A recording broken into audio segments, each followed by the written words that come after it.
Hey guys, welcome all. Today we'll learn about quadratic equation. Hope you studied this chapter in class 10th and 11th. But before moving toward advanced, we'll go through some basic concepts which are required in this chapter. So let's get started. So basically I divide this course module in two parts, in part 1 and part 2. So we will cover all those basics in these two parts. So in part 1 basically we will study about what is equation, what is identity, what is difference between identity and equation, the general form of quadratic equation, roots of quadratic equation, then discriminant, then finally the nature of roots.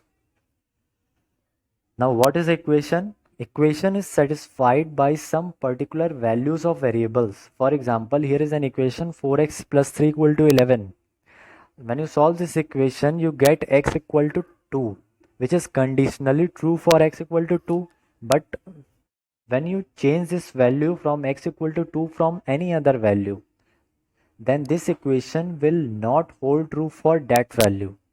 So that's why we will call this as a conditionally true equation. This is called as conditional equation.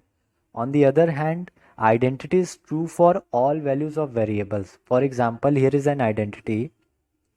Whatever values of variable you put in this identity, this will always hold true for that value of variable. So the basic difference between the equation and identity is equation is satisfied by some particular values while identity is satisfied by all values. Okay.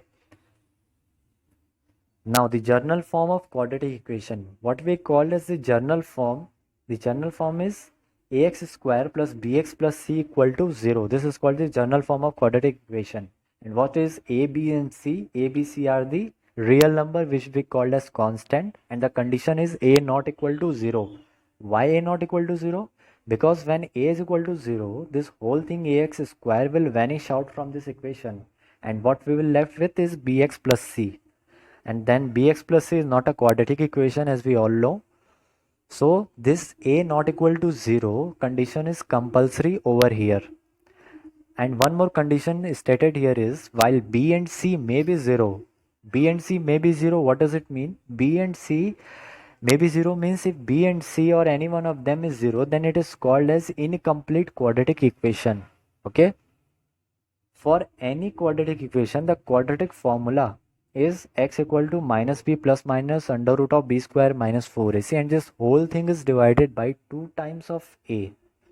This is the quadratic formula for any quadratic equation. Okay, and the condition is same as stated above. A, B, C are constant where a not equal to 0. Now what are the roots of the quadratic equation? The roots are also called the zeros of the quadratic equation.